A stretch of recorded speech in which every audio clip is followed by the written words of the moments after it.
Kwa kuwa tuko kwa kipindi cha kiangazi, kwanza kabisa tunatoa wito kwa wananchi wote kuchukua tahadhari dhidi ya moto na matumizi yake.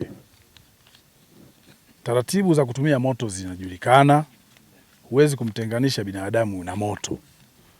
Wakati wa kuandaa mashamba, sheria ziko wazi na taratibu ambazo zimewekwa kwenye ngazi za vijiji, kata na tarafa.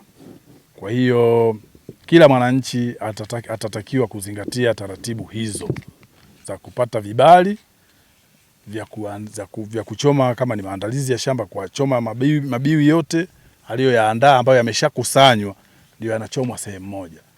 Haitaruhusiwa kisheria kuchoma moto uende usambae tu kwenye maeneo.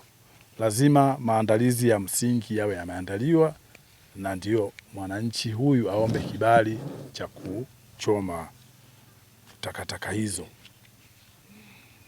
Wanaolinda asali hatuwashauri na tunawasisitiza wasitumie mioto kulinda asali. Kwanza unaharibu ubora wa asali yenyewe, lakini pia ni hatari kwa moto kukimbia na kuingia kwenye misitu ya hifadhi na misitu ya kupandwa kwa watu binafsi na serikalini. Kwa hiyo tunawasisitiza watumie njia za kisasa za ulindaji wa asali, wakitumia mavazi na smoker zile ambazo ziko za kitaalamu.